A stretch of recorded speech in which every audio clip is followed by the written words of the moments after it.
Everyone, my name is Sona and I welcome you to my channel Son ma'am English and social.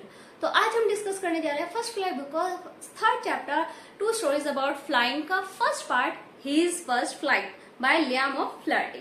तो आज हम इस chapter की in short summary करेंगे। इस चैप्टर की डिटेल एक्सप्लेनेशन, इस स्टोरी की डिटेल एक्सप्लेनेशन हम एक्सप्लेन कर चुके हैं फर्स्ट पार्ट में, और आज हम डिस्कस करेंगे इस चैप्टर की समरी। बहुत कम टाइम में हम इस चैप्टर को समराइज करेंगे। चलिए स्टार्ट करते हैं। सो दिस स्टोरी, पहले एक व्यू कर लेते हैं। This story is about a seagull. एक छोटा सा, एक नन्हा सा, एक प्यारा सा सीगल है जो कि अभी उड़ना भी नहीं सीखा है, जो बहुत ज्यादा डरता है अपनी उड़ान से। वो जब भी उसके मन में उड़ने का ख्याल आता है वो थोड़ा सहम सा जाता है। तो उसकी फैमिली बहुत ट्राई करते हैं लेकिन वो उड़ता नहीं है। फाइनली उसकी मदर के ट्राई करने से वो उड़ना सीख जाता है।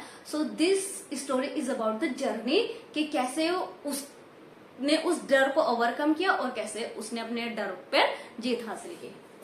फैमिली में 6 मेंबर्स, उसके फैमिली में 6 मेंबर्स थे।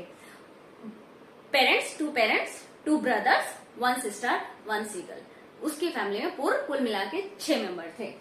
अदर्स एक्सपर्ट इन फ्लाइंग, उसके जो अदर मतलब जो ब्रदर सिस्टर्स थे वो एक्सपर्ट थे फ्लाइंग पे। उनके पेरेंट्स ने उन्हें उड़ना सिखाया। नॉर्मली जैसे कि बर्ड जो है वो उड़ना सीख जाता है और वो उड़ना सीख जाता है, लेकिन उसे उड़ने से बहुत ज्यादा डर लगता है। जब भी कोई उड़ने का नाम लेता है वो बहुत ज्यादा सहम जाता है।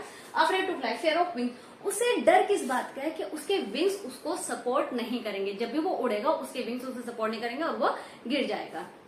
Parents tried and threaten, fail to muster up courage. उसके पेरेंट्स उसे बहुत ज्यादा ट्राई करते हैं कि वो उड़ना सीख ले, क्योंकि उसके पेरेंट्स को पता था कि अगर ये उड़ना नहीं सीखेगा वो उसे भी डराते धमकाते हैं कि अगर वो उड़ना नहीं सीखेगा तो वो मर जाएगा, भूखा मर जाएगा, उसे खाना कोई नहीं ला के देगा। मतलब that will be the end of his life if he will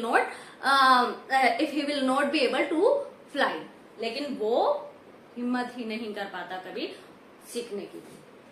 left alone, family enjoyed swimming and diving. No one came to him, taunted his cowardice. तो उसके पेरेंट्स उसको एक दिन फाइनली, पेरेंट्स क्या होता है कि अगर बच्चा प्यार से मान लेता है तो ठीक है, अगर नहीं मानता है तो पेरेंट्स को स्ट्रिक्ट एक्शन लेना पड़ता है। तो वो उसे अकेला छोड़ जाता है। तो जब वो अकेला रह जाता है वो देखता है कि उसकी फैमिली के मेंबर, वो यही वाला, जैसे ये एक लेज है, यहाँ पर सीगल बैठा है और ये समुद्र है, उसके ब्रदर सिस्टर फैमिली यहाँ एंजॉय कर रही है, स्विमिंग कर रही है, फिश को डाइव करती है और वो अपना फूड एंजॉय कर रहा है। वो सारे बहुत ज्यादा एंजॉय कर रहे हैं, लेकिन वो अकेला यहाँ पर सहमा हुआ बैठा है। वो उसे बहुत ट्राई करता है, टोन करता है कि ये तो बुज़दिल है, ये कभी उड़ेगा नहीं, लेकिन उसे कोई फर्क नहीं पड़ता।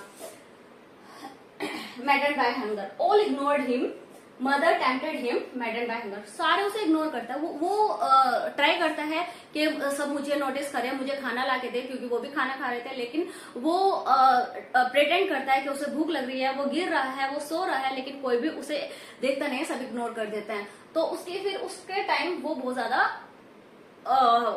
सैड हो जाता है। मदर उसको टेम्प्ट करती है कि फिश है, आजा, मतलब आजा खा ले, मतलब बहुत ज्यादा ट्राई करती है। वो उसे इंकरेज भी करता है, लेकिन उस पर कोई असर नहीं पड़ता है।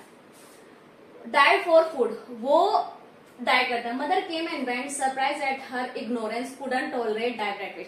तो मदर फाइनली क्या करते हैं, मदर एक फिश का टुकड़ा लेकर उसके पास आते हैं और वो ये देखकर वो बहुत ज्यादा खुश हो जाता है कि मेरी मदर मेरे पास आ रही है। लेकिन उसकी मदर उसके पास आती है, यहाँ तक फिश का पीस लेकर आती है और फिर वापस चली जाती है। फिर वो आती है पीस लेकर फिश का, फिर वो वापस चली जाती है। तो वो ये देखकर बहुत ज्यादा हैरान हो जाता है, सरप्राइज हो जाता है कि मेरी मदर मुझे खाना क्यों नहीं दे रही है। माँ तो बच्चों को खाना ऑब्वियसली देते हैं, लेकिन मेरी मदर मुझे खाना ही नहीं दे रही। वो बहुत ज्यादा सरप्राइज हो जाता है। लेकिन जब कोई भूखा है, जस्ट इमेजिन कि हमें बहुत ज्यादा भूख लग रही है और हमारी फेवरेट चीज को हमारे मुंह तक लाए और वापस ले जाए, तो हम भूख से पागल हो जाएंगे। तो वो उस टाइम वो उसे हीट से, भूख से वो इतना पागल हो गया, उस फिश की जो स्मेल थी उस तक आई और वो चली गई। तो वो जैसे वो पागल हो गया, कुडंट कंट्रोल, वो कंट्रोल नहीं कर पाया और वो ये अपनी भूख में, अपनी तड़प में वो इतना पागल होगा, वो ये भूल गया कि मुझे डर लगता है फ्लाई से। वो उस पर डाइव कर जाता है। तो जैसे ही फिश का पीस यहाँ तक आता है, वो उस पर डाइव करता है और वो गिरना स्टार्ट हो जाता है। तो जैसे ही वो गिरना स्टार्ट हो जाता है, first flight began to fall, terror seized him, downwards upwards, no longer afraid, made his first flight. तो जैसे वो गिरना स्टार्ट होता है वो और ज्यादा सहम जाता है कि अब तो मैं गया। तो फिर उससे जब वो गिरते गिरते कभी ऊपर जाता है, कभी नीचे जाता है, कभी ऊपर जाता है, कभी नीचे जाता है, तो ऐसे फड़फड़ाता रहता है। तो ऐसे करते करते करते करते फाइनली ऐसे करते करते करते वो उड़ना सीख जाता है और उसे फील हो जाता है कि हाँ, अब मेरे विंग्स मुझे सपोर्ट कर रहा है, मेरे विंग्स हवा को चीरते हुए जा रहा है, अब मैं उड़ रहा हूँ। तो वो बहुत ज्यादा खुश हो जाता है और इस तरह वो अपने डर को भूल जाता है और इस तरह वो अपनी फर्स्ट फ्लाइट लेता है। First flight, Joy of flight. तो जब उसके फैमिली उसको देखते हैं कि हाँ ये उड़ रहा है, तो उसकी फैमिली भी उसके पास आ जाती है। वही फैमिली जो भी तक उसको इग्नोर कर रही थी, वो फैमिली उसके पास आ जाते हैं। और हाँ, उसकी फैमिली उसके इग्नोर क्यों कर रही थी? क्योंकि वो ऐसा नहीं था कि वो उससे नफरत करते थे या अच्छा नहीं समझते थे, वो बस उसे इनकरेज कर रहे थे कि जब इसके सर पे पड़ेगी ये खुद उड़ेगा, ठीक है। वो इनकरेज कर रहे थे इनडायरेक्टली उसको। सोर्ड हायर, जब उसे फील हुआ कि मैं उड़ रहा हूं, तो वो खुशी से झूम उठा, वो गाना गाने लगा, वो चिल्लाने लगा और उसकी फैमिली भी उसके पास आएगी। वो सारे उसको इनकरेज करने लगे कि हाँ यू कैन डू, मतलब तुम भी उड़ सकते हो। तो ये देखकर वो सारे के सारे उड़ने लगे, सारे के सारे एंजॉय करने लगे, सारे बहुत ज्यादा हैप्पीली उड़ रहे थे।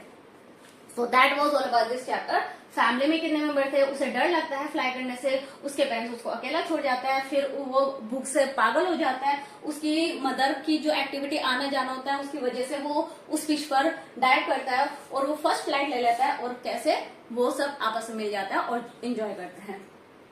So this was all about this chapter and summary. और हमने बहुत कम टाइम में इस समरी को, इस चैप्टर को समराइज कर लिया है। चैनल को सब्सक्राइब करना ना भूले ताकि आपको अच्छे अच्छे पॉइंट्स और हमें अच्छा मोटिवेशन मिल रहा है। Please like, share and subscribe our channel. तो मिलते हैं हम अपनी नेक्स्ट वीडियो में, जिसमें हम डिस्कस करेंगे इस चैप्टर का next part, a black aeroplane. Till then bye bye.